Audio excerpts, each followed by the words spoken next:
அமைதியும் ஆனந்தமும் அன்பும் கருணையும் எங்கும் நிலைத்திருக்கட்டும்.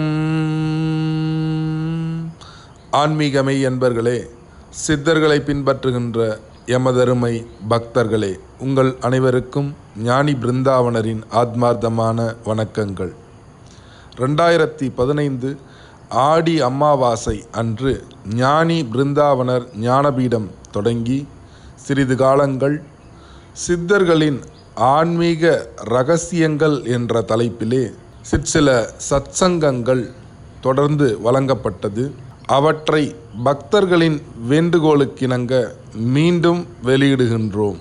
ஞானி பிருந்தாவனர் ஞானபீடத்தை தொடர்பு கொள்ள 00919443399023 009194339923 என்ற எண்ணை தொடர்பு கொள்ளவும். இன்றைய சித்தர்களின் ஆன்மீக இரகசிய உரையில் நாம் பார்க்க இருப்பது பிரதோஷம் என்ற வழிபாடு எதற்காக உருவாக்கப்பட்டது. ஒரு அற்புதமான ஒரு சப்ஜெக்ட்.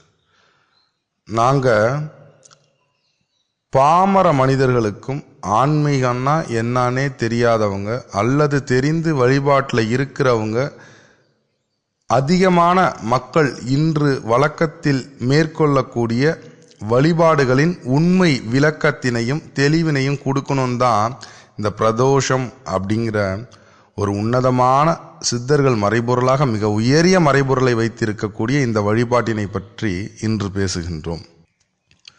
பிரதோஷம் நல்லா கவனிங்க. இந்த பிரதோஷம்ங்கிற வார்த்தை, அதன் உட்பொருள் என்ன? எல்லாம் போகிறோம் பிரதோஷம்னு நந்திக்கிட்ட போகிறோம், பல அபிஷேக ஆராதனைகள்லாம் மேற்கொண்டுட்டு வரோம்.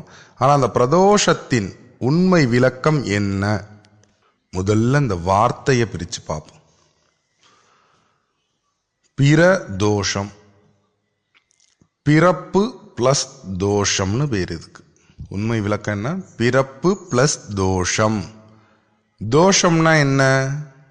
குறைபாடு அப்படின்னு ஒரு அர்த்தம். அப்போ முன்னாடி இருக்கிறது பிறப்பு. பிறப்பு என்பதே ஒரு குறைபாடு உள்ளது. நம்ம பிறக்கிறதே ஒரு குறைதான். அதனால்தான் எல்லா சித்தர்களும் மரணமிலா பேரின்ப பெருவாழ்வை தான் அடையணும், சாகா கல்வி ஒன்றே கல்வி அப்படின்னு எல்லா சித்தர்களோட அடிப்படை கொள்கை என்னன்னு பார்த்தீங்கன்னா, இனி பிறக்கக்கூடாது. பட்டினத்தார் எடுத்துங்க, இறுதியாக ஐயா வள்ளல் பெருமான் சொன்னதை கூற்ற எடுத்துங்க. சாகா கல்வியை கற்று மரணமிலா பேரின்ப பெருவாழ்வை அடைந்திடலாம் அப்படிங்கிறத சத்தியம் உரைக்கின்றேன்னு சொன்னாங்க ஐயா. அதனால இந்த பிரதோஷ வழிபாடு என்பது இந்த மரணமிலா பேரின்ப பெருவாழ்வு வாழக்கூடிய கல்வியை மறைமுகமாக உணர்த்துவது. இது பெரிய சூட்சமும் இருக்கு. இது பெரிய ரகசியம். சித்தர்கள் அவ்வளோ பெரிய ரகசியத்தை இந்த பிரதோஷ வழிபாட்டில் வச்சிருக்காங்க. அதை அப்படியே டீட்டெயில்டாக இப்போ பார்க்க போகிறோம்.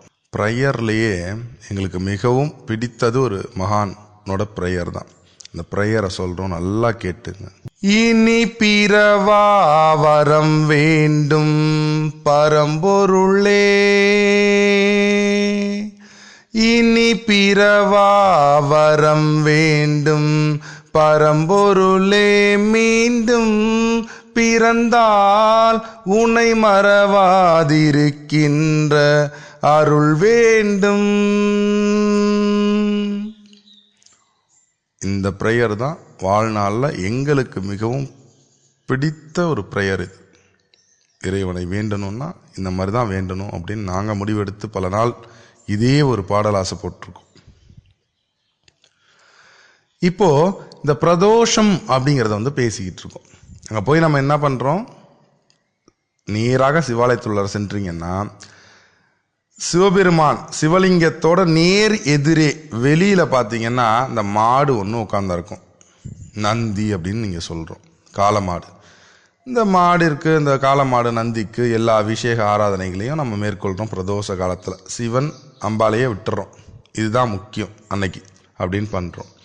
அப்படி பண்ணும் பொழுது அதோட உட்கருத்து என்னன்னா, உண்மையான உட்கருத்து நந்தினா என்ன அப்படின்னு சித்தர்கள் சொல்றாங்க பாருங்க. நந்தி என்ற வாகனமே ஸ்தூல தேகம். நந்தினா உங்களுடைய ஸ்தூல தேகத்திற்கு பெயர் நந்தி. அப்போ அந்த நந்தி என்ன செய்யுது? அங்க கல் நந்தியாக இருக்கக்கூடிய நந்தி என்ன செய்து? சதா சர்வகாலமும் இமைப்பொழுதும் சொன்னாங்க. அந்த இமைப்பொழுது கூட மாறாமல் ஒரே சிந்தனையில் பரம்பொருளை எண்ணிக்கொண்டிருக்கின்றது. அதுக்கு நேராக உட்கார்ந்துருக்கு. சிவலிங்கத்தோட தத்துவம் ஜோதி தத்துவம். அதனால்தான் சிவனுக்கு ரூபம் கொடுக்கல, அது அரூபம் தான். அதை வேற வழி இல்லாமல் உங்களுக்கு அப்படி காட்டியிருக்காங்க. அதை பற்றி இன்னொரு நாள் விளக்கமாக சொல்லுகின்றோம். அது ரூபம் இல்லை, அது அரூப ஜோதி நிலை. அப்பொழுது அதை தான் எண்ணிக்கொண்டிருக்கின்றது, அதை தான் நோக்கி கொண்டிருக்கின்றது. அதுபோல் உங்களுடைய ஸ்தூல தேகத்தை நீங்கள் குரு முகாந்திரமாக அந்த கலையை, சாகா கல்வியை கற்று நீங்களும் உங்கள் ஸ்தூல தேகத்துக்குள் சுடர்விட்டு கொண்டிருக்கக்கூடிய அந்த ஈஸ்வர தன்மையை, ஜோதிமயத்தை, அந்த பரம்பொருளை நீங்களும் ஒவ்வொரு நொடி பொழுதும் அனுபவித்து வாழ உணர்த்துவது பிரதோஷ வழிபாடு. இது ஒரு அற்புதமா அகத்தியர் சொல்லுவார்.